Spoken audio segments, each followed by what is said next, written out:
Welcome to One Tired Teacher, episode 226, Rebel Teaching, an Alliance Educator breaking down the status quo with Dr. Jen Verhoeven. I am excited. I am so excited to have Dr. Verhoeven back on the show. She's been on the show I think 3 different times, which is crazy. And one of the episodes, we actually talked about rebel teaching. Like it kind of was an aha moment. She says was an aha moment for her. So I love being any little part of her story because she is truly just an unbelievable, transformative person. And I'm excited to share her wisdom with you today. She has recently written a book and it is called, I can't remember the exact title, Rebel Teaching, but it is going to be incredible. And I know that because I've been lucky enough to be a beta reader for her. And I've had a chance to see the whole process as she's gone along. And it's so good. It's a must read. I am going to share, if I have the link for Amazon, I'm going to share it with you in the show notes because I think you definitely need this. I think everyone needs to read this. I think they need to get their hands on it, no matter what teacher you are. No matter even if you're a homeschool parent, you will be just floored, and you will also have like a stronger reason for wanting to do what you do. And if you are in the classroom or you are out of the classroom or whatever you're doing, you are going to want to get your hands on this book. So unbelievable. So are you tired of the same old monotony in education?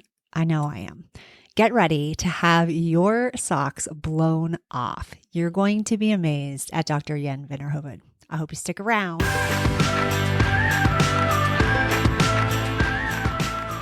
Welcome to One Tired Teacher. And even though she may need a nap, this teacher is ready to wake up and speak her truth about the trials and treasures of teaching.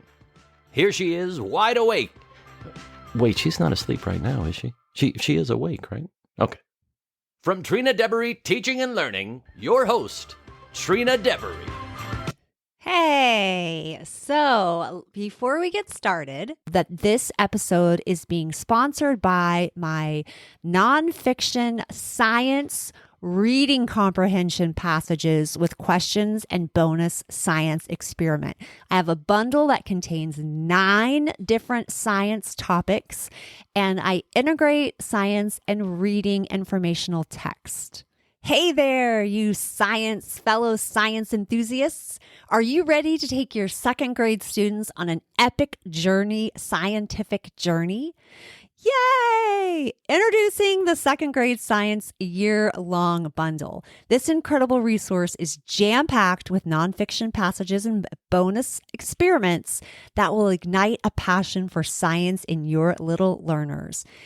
Inside this bundle, you'll find a treasure trove of knowledge. I've carefully crafted nonfiction passages covering a wide range of science topics, all specifically designed for 2nd graders. From animals and plants to weather to force and motion, your students will explore the wonders of our natural world with captivating texts. But wait! There's more. Each topic comes with bonus experiments that bring the concepts to life. Your students will become true scientists as they dive into interactive hands-on activities. These experiments foster critical thinking, problem solving, and a deep understanding of scientific principles. It's learning in action. This year-long bundle has got you covered from start to finish. Whether you're teaching life science, earth science, physical science, you'll find resources to support every unit. Yay! And the best part? It's all conveniently organized, making it a breeze to find the perfect lessons for any given topic. But don't just take my word for it. Listen to what fellow educators have to say. The 2nd grade science year-long bundle has transformed my science lessons. These passages are engaging and experiments are a hit with my students. It's a complete game changer. That was Miss Rodriguez, a 2nd grade teacher. I was searching for a comprehensive science resource, and this bundle exceeded my expectations. The kids are so excited about science now. Mr. Thompson says that. Mrs. Johnson says, The bonus science experiments are fantastic. They bring science to life and keep my students engaged. I can't recommend this bundle enough. Mr. Davis says, so that's me. So I don't know why I just said that. So fellow science enthusiasts, why settle for ordinary when you can provide extraordinary science experiences? Get your hands on the second grade year-long bundle today and watch your students' curiosity soar. Second grade science year-long bundle where science comes alive in your classroom. You can find this at my shop on TPT, Trina Debery Teaching and Learning. And it's all under $20 for the whole entire year. So it's such a great deal. You're saving over 30% when you buy the bundle. I know you're going to love it. I hope that you will check it out. Now on with the show. So today I'm excited to introduce you to Dr. Jen Verhoeven, the fearless leader of rebel teaching and the ultimate status quo disruptor. With her unyielding wit and unparalleled passion for teaching transformation, Dr. Verhoeven is on a mission to revive education from its slumber and breathe new life into classrooms across the globe while showing us new ways to transform your teaching. Buckle up, folks, because this Alliance Educator will take us on a wild ride toward a future where students are engaged, teachers are empowered, and education is anything but ordinary. Whether you're a public school teacher from high school to pre-K, you will want to hear what Dr. Verhoeven says. Think of this episode as a rallying call to shake things up in the classroom. Dr. Verhoeven shares the best ways to reach kids, taking small steps along the way to make a significant impact on the learning environment for kids. If you consider yourself a rebel teacher, you will love this episode. I did want to include in this episode the conversation that it's Dr. Verhoeven, but I call her Jen because we have been friends for several years now. So obviously I don't call her by her last name. So I consider her one of my friends. And we were talking before we started recording, we started talking about how, just the world. And I was also telling her about my son who went to college last month. And when this comes out, he will be there already. And I will have, been dealing with empty nest.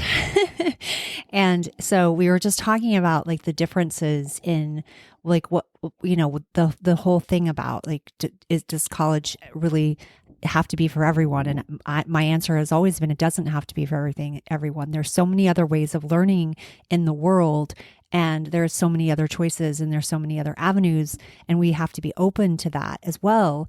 But I do feel like there's a lot of bias in our society for going to college, and that's the path that everyone's supposed to go on, and everyone must do this, and we're working on standardized tests for this specific purpose, and on and on and on, and so we were having that discussion, and I kind of feel like I wanted you to hear some of that. So I went ahead and included it. So there's never like an official like starting point. So we just are talking and then we go into it because I'm just going to keep this because I think it's a valuable conversation.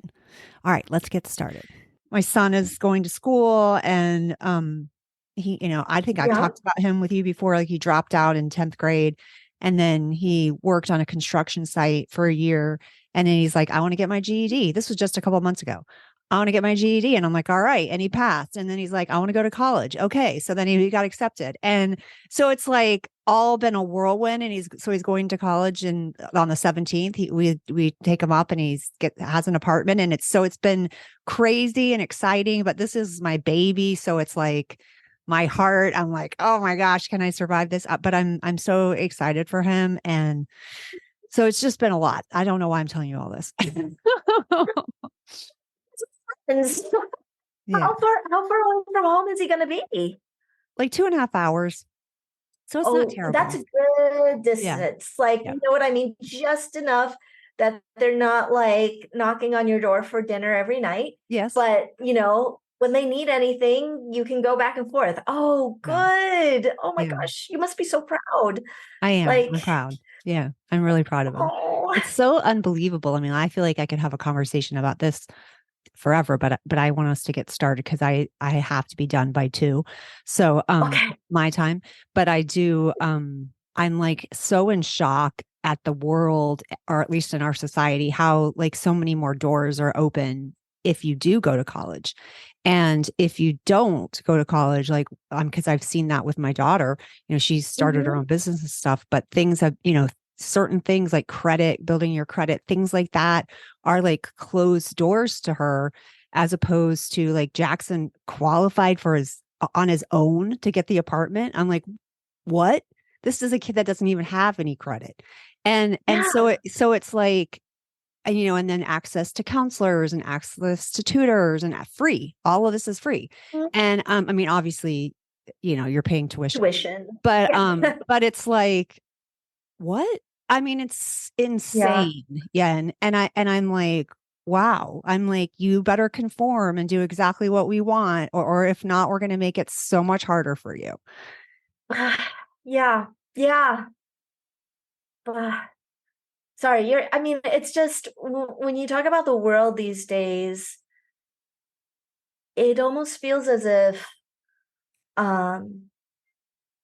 these are structures that we've had historically for a long time, but the world has changed to the extent now that everything's breaking down. And unfortunately, I guess I was going to say, unfortunately, the big question I think a lot of people are stuck with is, have we noticed the changes in time where we can actually do something about it? Right? Like that's been my big, like, or are we too late? Yeah. Like this No, has been in my mind it's such an important question. And actually we should just get started because that's the part. Yeah. I want to even keep this in because that's really, I mean, I'm thinking that that's even like part of the reason why you decided to write this book. So let me just introduce you. And actually I'll have done that like on the, like while we're not sitting here, but I'll let you tell a little bit about yourself. This is the 4th time you've been on the podcast. Isn't that insane? I love it. I do too. You're like my most repeated guest. I mean, like it's a 4-time. I was looking at because I remember the first, I remember the first one where we were like, it was like unbelievable. And that's how we started talking about rebel teaching and about the system and all those things. And so I have the chills when I think about it. And I'm going to link to that episode in the show notes because I'm like, I think that episode is so powerful. And I actually meant to listen to it again myself just to have it in my mind. But then we also talked about social emotional learning and STEM. And we talked about something else. There was another one because I was like, wait a minute, this is the 3rd one. And I'm like, I don't remember this. About like post-pandemic too. Like we've had those conversations. Yes. Right. Of like, right. What next? What do we do now? Yes. What do we do now? So it was like, so just tell, for anyone that didn't hear those episodes, tell a little bit about who you are and what you're doing. So welcome. Thank you, Trina, so much for having me again. I have to say One Tired Teacher is my favorite podcast because I just love being here, but also, it's something you and I have talked about a lot, is finding those heart-centered allies who support you because, and we've been through it. Like, what is this? The 3rd year we've talked together, maybe even more than that. But always when one of us is down, there's somebody else that can come into place and be like, nope, we got you. You can do this. This is not just your problem anymore. This is everybody's problem. And we're here to fix it together. Yes. And, to me, like having those allies, those fellow rebels on our side has been extremely important. Absolutely. And like I said, for me, I guess I'm assuming at the beginning of the podcast, you probably gave some of my credentials and things, so I won't go into that. But let me just say a little bit about my heart. And also you can tell a little bit about like you're a learning theorist, and like tell those few things too, and that you're writing this book that is so incredible. And so because definitely want people not to have missed that, even if I have said it right or wrong. Sure.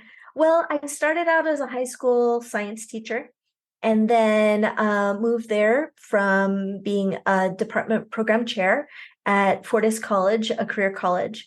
And then after that, I decided, I wanted to make a bigger impact. And what better way to make an impact than to reach teachers, because we're the fire that lights up society. And so I went back and got my PhD. I started in science education, but then I realized, it's just good teaching practice. We should take those teaching strategies and use them everywhere, transcurricularly, because that's how we're really going to help our students prepare for the future. So I became a learning theorist. I became really interested in how we actually learn. And when I worked on my PhD, I was really pursuing the question, because this started, and I actually mentioned the story in the book. It started with Candy Crush, because I have a huge Candy Crush addiction. Nowadays I limit it to being on the airplane, but I can spend an entire trip on Candy Crush. That's so funny. That's hilarious. And it's like, I remember when I was thinking about my thesis, I knew I wanted to do it in digital spaces, because that was the one thing that we don't really see in learning theory. Like a lot of theories of learning historically have been before the internet was created. But now with this access to all this information, the ways we learn and the ways we participate have completely changed. The ways we connect with people and learn socially and cognitively have evolved. And so, here I am thinking, what do I want to study? And I'm playing Candy Crush, and I'm thinking, why is this so addicting? Like, what is it that keeps me from putting this down? Yes. What is it about this game that, makes me want to continually pursue? And why is it when I go through each level, it feels good to me, right? Like, what is this reward system and motivation and stuff? Yes. Right? Like it's absolutely. Absolutely. The whole time I'm sitting here thinking about Duolingo is how I've been studying French. I took French in high school, and then I took Spanish in college, which was so dumb because I have dyslexia. So learning a language is really difficult anyway. And then I got myself kind of confused, but I'm on my 180-day streak on Duolingo, and I'm saying 100. I know that because that is motivating to me. Like they're like, 180 days, your streaks continues, and like set a challenge for July. And, and it's like I'm like, I got to practice French tonight. I mean, there's been times that I'm like, oh my goodness, it's late. I have to get to my French app. And I didn't feel that way ever learning a language. So yes, I know what you're talking about. So Candy Crush, whatever game it is, I totally get it. Because it's like, but you said it so succinctly, right? It's about like, how do we make learning addictive? That was my real question, right? Yes. Now, unfortunately, my doctoral advisor said I couldn't do it on Candy Crush. I don't know why. And I ended up doing it in Second Life, which is a virtual world. Yes, I did that in my master's program because yes, I did. I had an incredible master's program, and it was all about learning in a virtual space because it was online, and it was like way ahead of its time. This was in 2011. It was way ahead of its time. And we did in Second Life, we had to meet, some of our meetings were in Second Life. So I totally know what you're talking about. And it was from there that I actually developed a theory of learning called interactive spatial learning. But I think the biggest aha moment, because what I studied was, I was like, what can we do with our environment to make that learning addictive? What is it about that environment that makes it so that students become self-directed learners? And I think the biggest aha moment for me, which should be very obvious, is that learning is innate in all of us. So when we say, we're born to breathe. We're born with the instinct to eat. We're born with these certain innate instincts. Learning is one of them.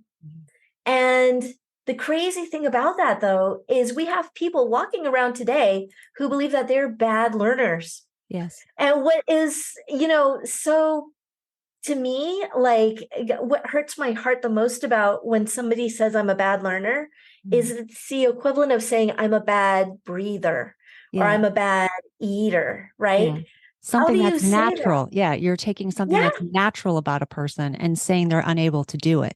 And I think I just had a really big aha when you're speaking, because I'm thinking about the homeschool movement, and yeah, they've been saying this for so long that we have this, and they haven't said it as well as you. I mean, they haven't said, we have this, and this intuitive learning.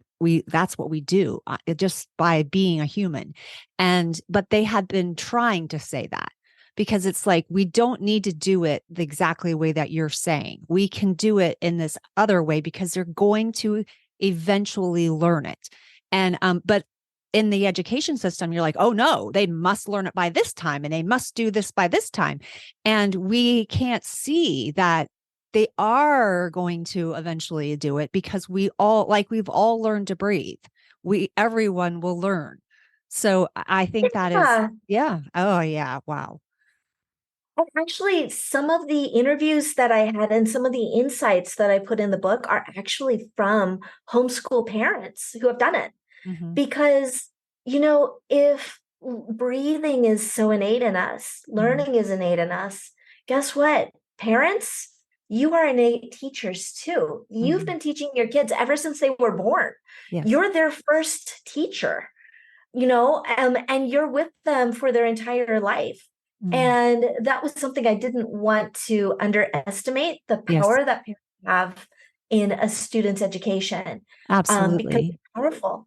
It You is. It know, is. It's very powerful. It's more than one person. It's a community of people. yes, it's a community of people. And the other thing is that learning doesn't just happen in school, it Yeah. happens all the time. We're constantly learning. The problem, though, is that school has brainwashed us Mm-hmm. into not recognizing that what we do on a daily basis is learning. Is learning. Yeah. So, that was one of the aha moments I got from my research Mm-hmm. is, like I said, learning is innate.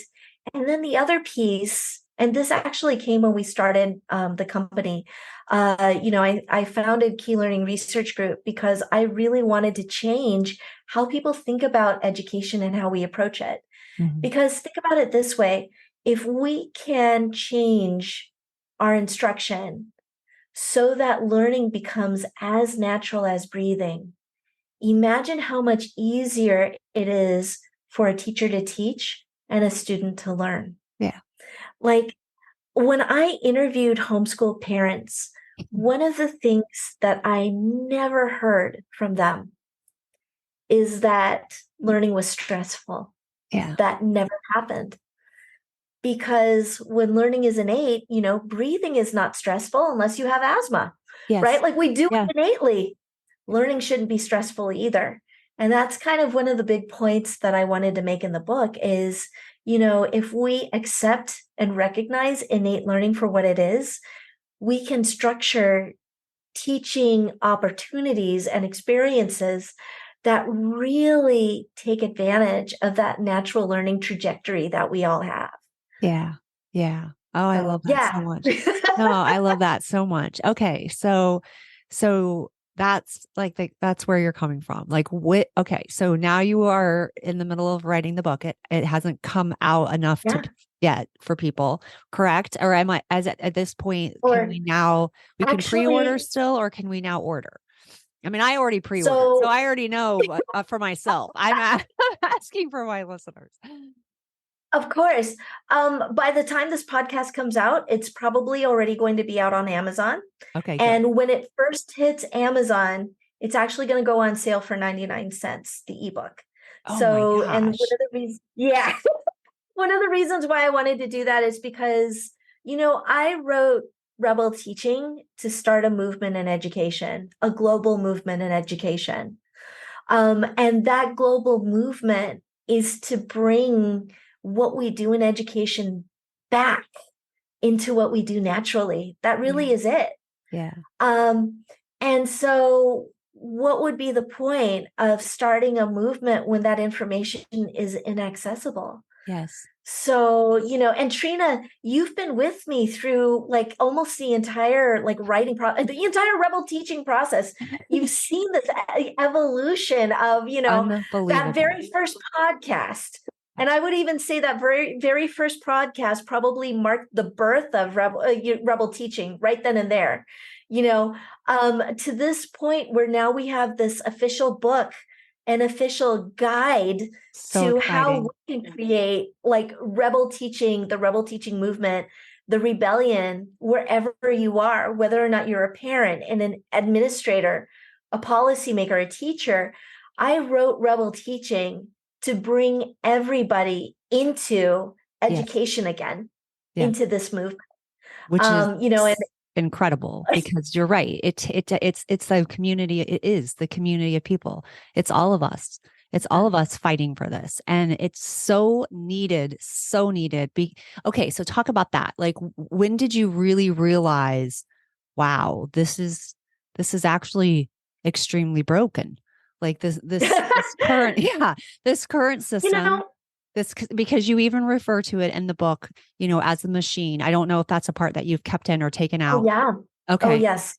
And I think it is so spot on. It is so spot on, because that's what it feels like. And the interesting part is that some people, unfortunately, aren't even aware of that, because this is what they've come into and what it's been their whole entire careers, and or their lives, their whole lives even.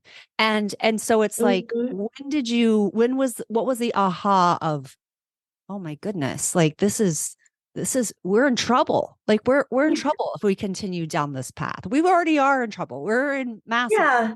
Yeah. And one of the things, especially in part one, and Trina, I had a lot of beta readers that read through this book because, again, I wanted to make sure that it was accessible to everybody. And one of the misconceptions we talk about is the fact that this machine, this American education machine, it actually isn't broken. It is functioning at 100% capacity of what it's supposed to do. Yes. How could I not remember this? Like my poor comprehension skills. No. Yes. Okay. And I was even thinking that when I was walking, I'm like, oh my goodness, I have to put it down for so long. I'm like, there are parts of it that I don't remember. I have all my like notes sitting right here, but I'm like, no, you're right. There's so much, there is so much, and it feels broken to me. But when I look at it through your eyes and your explanation, and you're like, it's working the way it was set up. We just haven't evolved with what's going on in the world, and that's the part that's like, oh yeah, that's right. It's the fact that what's broken is the connection we have, or the understanding between what the machine is doing and what we need it to do. That's the broken piece. Yeah. Because we believe that the education system was designed to empower and educate our children. Mm-hmm. That's what we believe. But then when you look at the history, the horrifying history behind how American education was built and created, that purpose was never to educate our students. It was never to empower our students.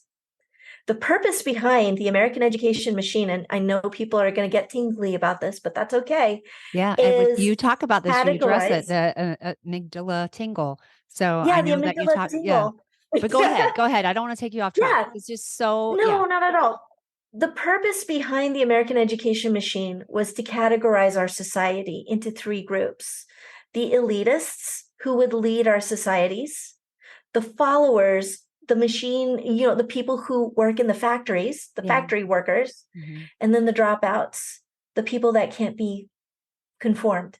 Those were our three, the three main things that this machine was meant to do. The other thing it was meant to do was to indoctrinate our society. It was created to teach American values. Mm-hmm. It was created to teach American culture, especially during the progressive era when we had a lot of immigrants come in. when Mhm. we had Native Americans who they wanted to erase that culture. Yeah. Education was both this machine to force conformity, and it was also a machine to erase cultures.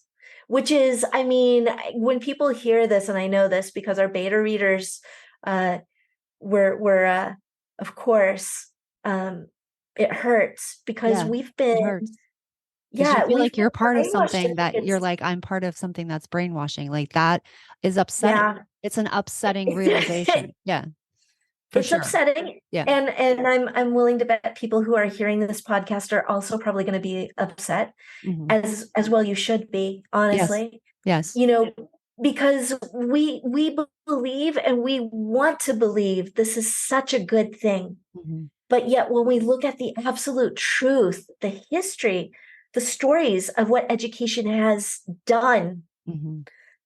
you will see it is not about reaching every student. No. It is not about educating so that everyone reaches their potential, their fullest potential. Yeah. It is only selecting for a few that fit a certain box of parameters. That's what it was intended for. And Which so is so the book, upsetting, so unbelievably upsetting. And I'm thinking about like even how we've gone even worse in a worse direction, like even in oh my state yeah. of Florida. Like I'm so it Ooh.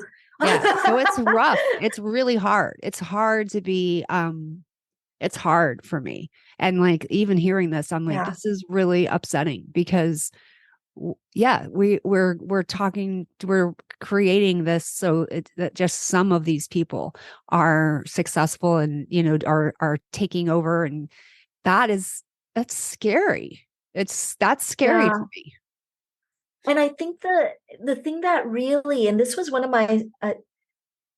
my moments where I was really scared. You asked me at what point did I think we were in trouble. Mhm. The point was when I was researching the book and I learned that every single reform moment Mhm. that has happened in American history has only made the American machine, this education machine, more efficient at what it does. Yeah. Yeah, that Think part about like, reading that part in the book was like, oh my gosh. Like yeah, you break right? it down and you explain things that I've seen come and go, as Yeah. a 52-year-old person. And I'm like, wow. And like some of the reason behind some of the things like No Child Left Behind and those kinds of movements. Oh And my then and then gosh. and then what actually happened as a result is like that part, their minds are going to be blown. Yeah. And I mean it's a good thing, right? Like Hmm. the first part of the book I was most worried about, Hmm. because it's the awful truth is what Yeah. I would say. Yep. And I have to say it took me the longest to write. It took me probably over 6 months before I got it to where I felt it needed to be, because there were parts of it I will have to, I mean, quite honestly, I'd be right. I'm getting teary already. Quite honestly, there were points where I was writing and crying Yeah. because it's just terrible what we've done with Yeah. our children, It right? is. Like what the machine has done to our children, Yeah. which is actually the reason why I call it the machine, because one of the defense mechanisms that keeps this machine functioning the way it is this culture of blame, Hmm. this personalization, this it's their fault, it's this, it's that.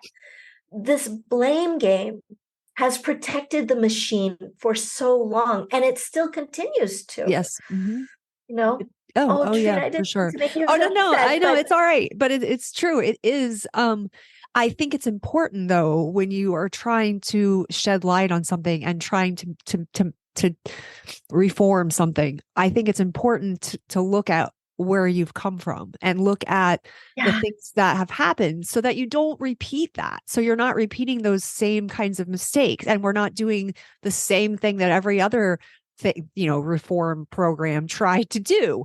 Or yes, and so it's I think it's really important. It's just like when, I mean, for me, when I went to counseling, I had to get to the root of the problem. I had to get to the Yeah. uncomfortable, hard truths and look at it and examine it before and recognize it and name it before I was able to move past it and and Yes. figure out what I'm going to Yes. do going forward. And that's the good news about the book is it's Yes. not all the things that are, terrible and wrong. It's also like a hope for something so much better. So Yes. I think that's an important thing to clarify because yes, it is the first part is hard, and you talk about that. You address it immediately, talking about the Mm, amygdala tingle, and I think that's yeah. explain that because I think it's really Sure. important for people to know that. So the amygdala tingle is that gut reaction we have when we're faced with something that is so against our own beliefs. And it happens often. I mean, you see it all the time. In fact, like these arguments we see between Democrats and Republicans and Uh-huh. how people react so strongly, so viscerally to certain ideas is the amygdala tingle. And what it really means is this: when we're faced with a belief that runs counter to what I call our core beliefs. Our core beliefs are the beliefs that we are, brought up in, what we believe to be true. When we are faced with a belief that runs counter to that, our amygdala, which is a little organ that is in our brain, it's like shaped like an almond, okay, or I shouldn't say that, it's about the size of an almond. Mhm. Our amygdala will react. It's that fight or flight response. Okay. And when we're faced with a belief, our amygdala reacts exactly like we would be facing a physical threat. Psychological threats are also neurologically reactive to us. And so we immediately go into the fight or flight response. Mhm. There is that gut reaction. It feels as if we are being threatened in some way. Just a second. It does feel that way. Yen is muting, and I'm just gonna keep talking. Yes, it does. You do. You have a response to like a physical response to something when you feel threatened. Whether no matter how you deal with that, whether it's flight or fright or freeze or whatever those ways are. So you have to. I think it's important that you put this part in the book so that people are aware that they may have that reaction and to kind of allow yourself to be open-minded. Like, okay, I'm Yeah. going to hear something that might be difficult for me. I may realize in the moment that I've been a part of the problem. Like that's how I felt. And I Mm. was like, oh my goodness, what have I done in certain situations? And I'm like, but let me just open my mind and hear it out, and let me hear out what you are having to say. And I was able to do that. I think partly because have come to this realization a long time ago that I knew that I didn't want to be a part of something that felt like what I was doing something wrong to kids. I didn't want them kicking and Ah, screaming into school. I didn't want them yeah. crying in the middle of tests. I didn't want them to feel bad about themselves. So I understand that, but also I have so much respect for you. It was really easy for me to know that you were not criticizing um me as a person. No, not at It's a all. yeah, it's a system that we're talking about. Yes. And so it was easier for me because I know you so well, I know your heart. It was easy for me to be like, I'm going to be open to this because I'm going to learn so much. And that's what happened. Yeah, and that's what I'm hoping, because I know that there's going to be some things in here that are difficult because school and our beliefs around what we believe school is supposed to do, Mhm. that's a core belief in all of us. It's built into us because all of us have been in school. Mhm. But because it's such a core belief, it's also really hard to address the truth behind what school is doing, and once we address that truth, what we can do to really change the system. Yes. Because here's another core belief, and this is one that I really saw when I was writing the book. There is this core belief that whoever we are in the system, whether we're a parent, a student, a teacher, even an administrator, even a politician, that there's nothing we personally can do to change it. Like, oftentimes I've talked to people and they can tell you scads and scads of things that are wrong with the machine. Mhm. But then it's like, okay, and I'm helpless to act. Yeah. And I'm being excluded. And I'm really upset because X, Y, and Z, but I can't do anything. Yeah. And that was really the impetus behind the next two parts in the book is actually, yes, you can. How Mhm. do I know? Because I actually interviewed people from all over the world who Yeah. actually did face the machine Yeah. and they won. Yeah. They won. Yeah. Yeah. And that was the Which is exciting thing. that's good news. That's such good news because you want, Yes. yes, it is. And there's, and even, even reading that part or looking at that kind of, those kind of examples, then you recognize in yourself too, moments where you've completely won. I mean, I feel the Yes. same way. I'm like, there's so many more moments that I won than when I lost. And Yeah. but it really did come down to like rebel teaching. It really did come down to, and I've said this on the podcast before, and I had a co-host for a little while, and she's like, I'm not going to say this to teachers. I'm not going to tell them to close their door and do what they feel is right. And I'm like, well, I am. You don't you don't have to. That's okay. I Yeah, understand. that's I okay. know. Yeah. Yeah. And I know that so many, it's like such a stereotypical thing to say, but I do think a lot of teachers are massive rule followers. So much so that they're like, no, I have to do this because they said this. But I'm like, and I don't want to get like, I don't know, religious on people, but I like, for me, I believe in God and I believe in Jesus. And I'm like, he was not a rule follower. I'm like, I'm going to do I'm going to hold on to my core values and I'm going to do what's true to myself. I'm going to know what they are and what I stand for. And sometimes not sometimes, a lot of times I went into my classroom, I shut the door and I just didn't tell anyone. But I'm like, at the end of the day, I could live with myself. And I was like, I reached Yeah. children, I touched lives, I helped change things for them. And that means so much more than the fact that I followed exactly what I was told to do. Yes. Yes. And I mean, this was one thing I remember, you know, like I said, I had a lot of conversations while I was writing this book because I wanted to make sure that this was a book that anybody could use. And you don't have to just like rebel teaching is not about following a certain way to do something. Yeah. It's actually a blueprint, a strategy for how you can create almost this plan for how you're going to rebel.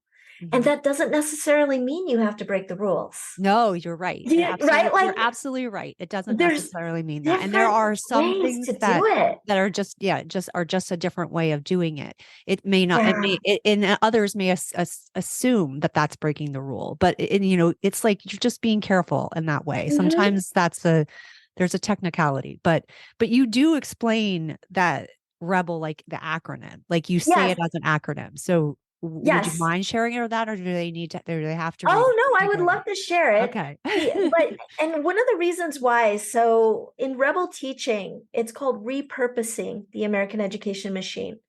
And the word repurpose, that's the first R, Yeah, I like that so much. was one of the pivotal pieces in the book. Because, my business partner, Jennifer Terry, I love her to death. She and I were talking about this because as soon as I started working on part one, I'm like, wait a second, this is not reform. We can't do reform. No, no. What I brings was it just thinking back? that. I'm like, I've said reform a couple times on this episode, and I'm like, it's not reform, it's It's repurpose. not, Yeah. yeah, it's repurpose because think about like the DIYers who repurpose things, right? Hmm. Repurpose means it can never go back to what it was originally. Yes. Yes. Like when we repurpose, say, a pallet, Uh-huh. you're Or repurposing this it. wood behind me. Yeah. Yeah. Oh, there you go. Right. I built those shelves myself. So yeah, they are repurposed. It can't go back to what it was Yes. because you've changed the actual structure of it, Mhm. the system of it to do something else. Yes. So when we say repurpose the American education machine, what I'm saying, what I'm challenging this movement to do is to repurpose it from this machine that forces us to conform and categorize to this machine that is going to empower and inspire our students, our people, our communities. That's what the repurpose is about. So the R in Rebel Teaching stands for how do we repurpose the resources, the systems, the people, the relationships that we have where we are. That's repurpose. Mhm. The second one, the E, stands for educate and empower. Because, when I first started doing teacher trainings and things like that, I remember going into, these classrooms and with faculty, and I almost felt like I was gearing up for war, Yeah. unfortunately. Yeah. There's always this like us versus them mentality. Yes. Yes. Right? Like when we Yes. go I know into exactly what faculty you're talking about. meetings, Yes. yeah, it's like I remember even being like, sitting in professional development. I'm like, oh Mhm. man, this should have been an email, right? Like Yes.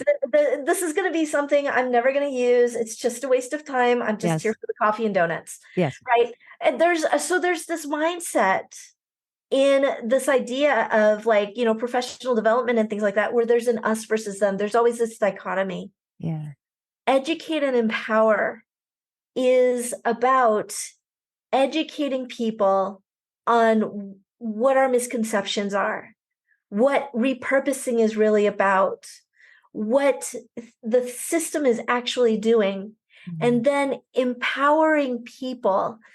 Empowering meaning empowering their strengths, their talents, Yeah. their beliefs, their abilities, empowering them to help us with this repurposing. Because I guarantee you, I have like interviewed so many people. We all believe in the same thing when it comes to education. We all Mhm. believe in empowering our students to be the very best people that they can be. All students. All students, all 100% Yes. of our Mhm. students. This is what I would say most educators, this is why they got into teaching. Yes. And so educate and empower is about let's educate and empower people toward the same goals, the same common goals that we all already share and have. Yeah. So that's the E. The B is what's, build your ecosystem, build your genius. And Mm. For those of you that have heard our podcast, my podcast on with Trina before, the Mhm. genius is a collective genius. So it's almost like one above a community. Yeah, I love A that. community is just a bunch of, it's a Yeah, bunch of people people. that belong, Yeah. right? But a genius is about what everybody can contribute Yeah. toward the common good of that gathering. So it's a community genius. Mm. It's that assets, looking at everybody's assets and how we bring them in. So building your genius is about purposefully looking at all of the people that are in your network and asking them to contribute their strengths to the thing that you want to do, to your movement, to your rebellion. Yeah. That's building your genius. The other E then Love is that. evaluate. Because part of my background, I am also a program evaluator. And so often, especially the section on standardized testing, which I'm sure a lot of people will get amygdala tingly about. Mhm. But it questions the fact, do our assessments actually align with what we want to know, Yeah. what we want to find out? Are the things that we're doing really doing and impacting what we want or need it to do? Yeah. Like, those are really important questions. So important. Yeah. And does it so, have to all look exactly the same? Because yeah, we're so different. We're so different. And if we're talking about reaching every single person, it's got to be so that it actually really does reach every single person. And it's not just about one type of learner. So Yeah. I mean, I love that part. All right, keep going. Sorry. No. So the evaluate piece of that is also evaluating ourselves. You Yes. know, in some of my professional development, some of my talks, we start with asking people why they started teaching. Why did you get into education? What is your why? Capital WHY. Mhm. And then the evaluate part is look at what you're doing. Does it Yeah. align to your why? Does it really do that? Are we really aligned to our true purpose? And if not, what do we have to do to change? Yeah. Right? Like, Yeah. I mean, because we have to face the truth too. If we're coming For home sure. every For sure. day, and like you said, Trina, if we're coming home every day and we're feeling icky about what we did, Yeah. we're not aligned. How long are Mhm. we going to do that? Right? Like, You're how long right. How can we do long? that? Yes. No, you're right. Until it basically destroys you. It will destroy you if you continue in that direction, knowing that you're going against your why or going against your core values. I mean, it destroys marriages. It destroys, people's physical health, mental health, all of that. And this is why a lot of teachers have left the profession. Yes. It's because they can't do the things they've felt restricted for so long against doing the things that they know are right, that Yeah. are true to their purpose in life. Mhm. And you can't blame them. No. No. Right? Like Yes. you really You can't blame them, can't. but No. Yeah. I mean, that's the they evaluate paid a piece. massive price for, most people paid a massive Yes. price. So to stay as long as I mean, I stayed as long as I could stay. So, Yeah. it's over 20 years. It's a, yeah, it's hard. It's hard to leave. It's hard to leave, especially Mhm. when you feel it in your blood. I mean, that's partly why I do Yes. what I do now, because I'm like, I still want to impact teachers. I still want to impact students. I still really deeply care about this. I can't let it go all away. I mean, sometimes I Yeah. wish I could. Oh, let me just go get a job somewhere else. I don't have to think about this anymore. But there's something in my heart that I'm like, I can't. I still love teachers. I still love kids. I still care about what's happening. And also I've watched my own kids Yes. and the path that they have taken. And it's just too important to let go of, I guess. Absolutely. Because it's aligned to your purpose. Yes. I mean, I think even when teachers leave the profession, we're always doing something to fulfill our why, to Mhm. fulfill that purpose, that destiny that we were born to do. I mean, it's innate in all of us. And what I hope, and some of the stories that I share in the book are actually success stories of people who once they realized what they were doing, once they realized they weren't aligned to their why, Mhm. they used this rebel process that I'm describing right here to actually create the job, the position, the program, the Yes. things that they needed That they to needed. align Yes. to align back Absolutely. to And you didn't get to say the L. Which I So think is like the most beautiful. So definitely, I don't want to yeah, cut. People are going to be like, "Stop talking, Trina. She was going through the acronym." Yeah. it's okay. So the L stands for lead with love and learning. And the love and learning pieces are so important Yeah. because, sometimes I've been asked like, well, yeah, you're a rebel, but for what? What is this about? What is this movement about? And for me, it's about bringing love back into education again. Like daring to say, I love each and every one of my students Yeah.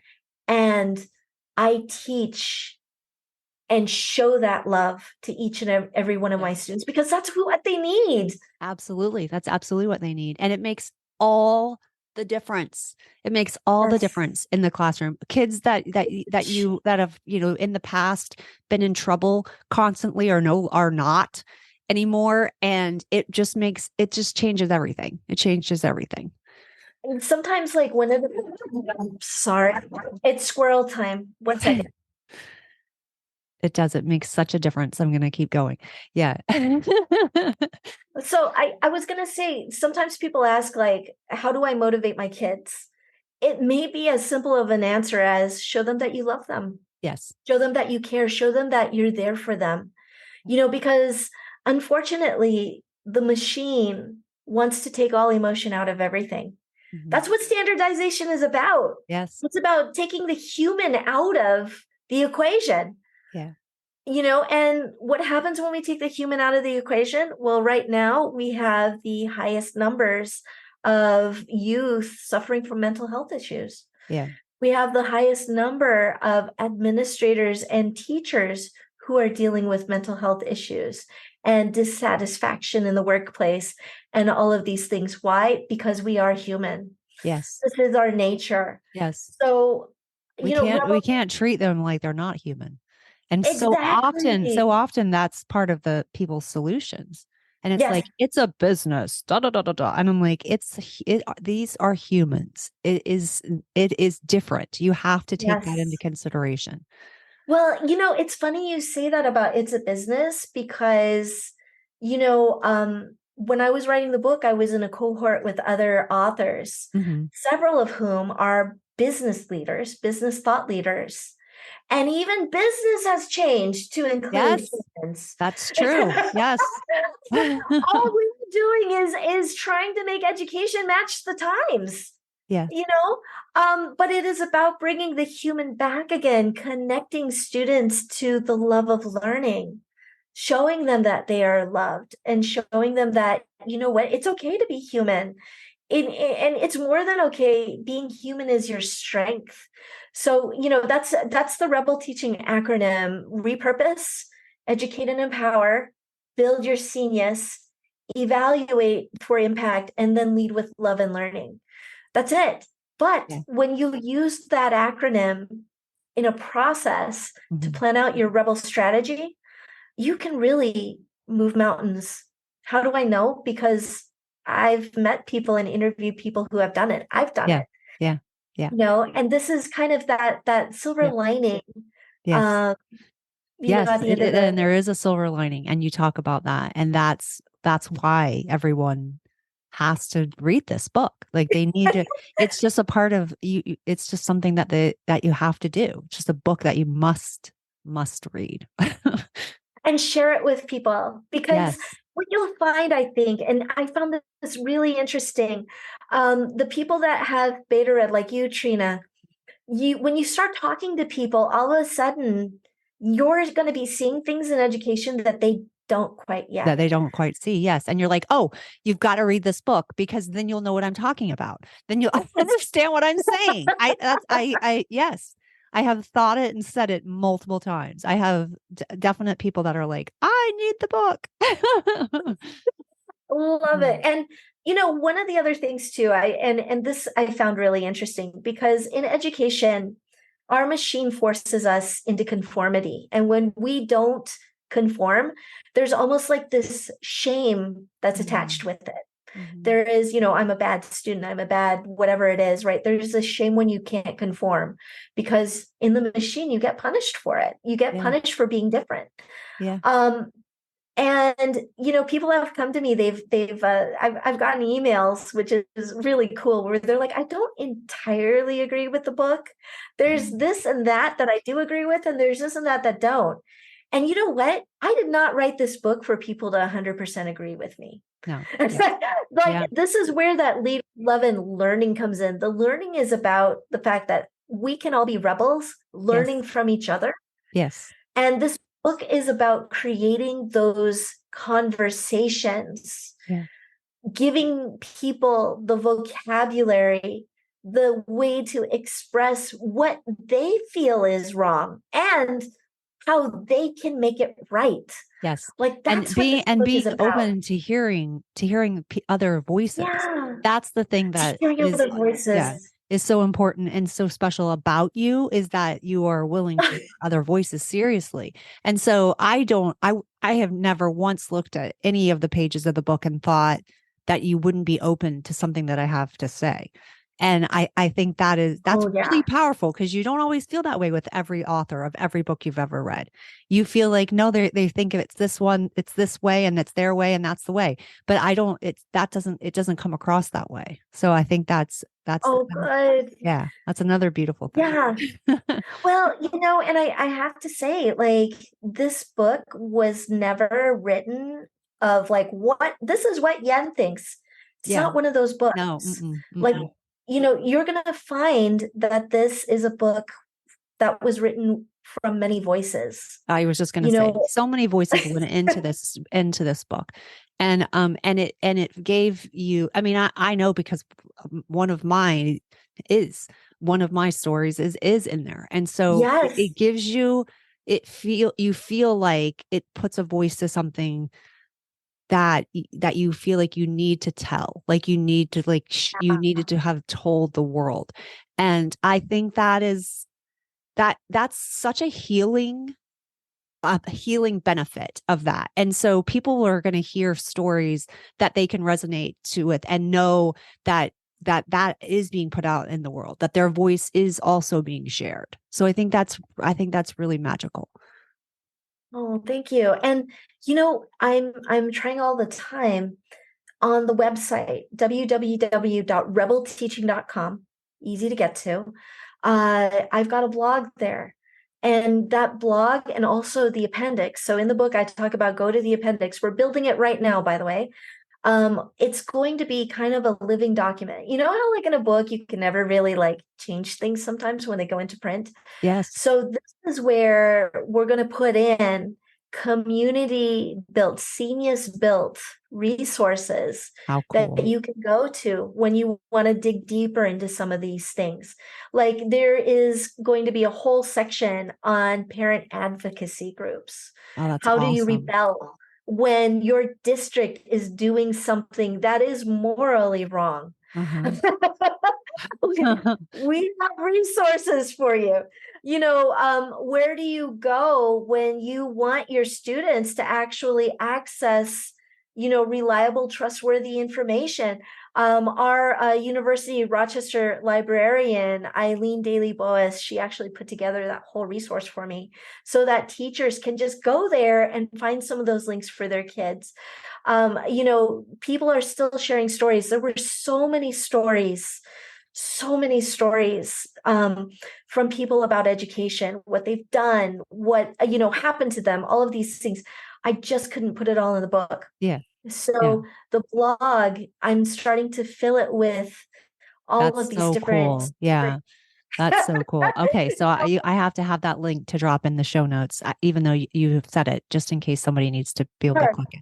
So that is, Yeah. oh, Yen. Oh, thank you. Thank you so much. Thank you for being here. Thank you for putting this into the world. Thank you for Thank your you. brilliance and your empathy, and just thank you. Oh, it's my pleasure. And I have to say, like I said, One Tired Teacher is where the rebel teaching movement was born. And I just, these conversations, having these conversations are just so important. And that's one of the things I hope this book will do is to have these conversations. The other thing, before I forget, Okay. please mark down October 5th on your October 5th. calendars because that is when we will have our launch party. And it will physically be in Ames, Iowa. Anybody who has bought the book has a ticket to this. I'm actually going to Yay. send out these cute, like gold foil, like invitations Uh-huh. for people who can make it. But we're also going to have a virtual component. Oh, So it's cool. going to be aired online for people to join us on the launch party because like I said, one of the big pieces of this book is how do we bring community back into education again. And of course you can't have a launch party without community, Yeah. so we're going to actually have some local organizations and communities at the launch party talking about what they do to help bring kids to education, both formal and informal spaces. It's all going to be there, so That's so I hope you cool. join us. Yeah, that's exciting. Oh, I can't wait. I'm excited about that. That's all going to So be on the calendar. yeah. All So right. Well, thank you so much. and thank you too, Trina. I really appreciate being on. And if anybody has any questions, you're more than welcome to send them to me. I'm sure Trina is going to put the links in the blog. And yeah, I hope to hear from all of you. Thank you so much for listening. And thank you so much for sticking around. I told you it was going to be worth it, but sometimes when you see over an hour of an episode, it's like, oh my goodness. But oh, she's incredible. You got to check her book out. Until next time, sweet dreams and sleep tight.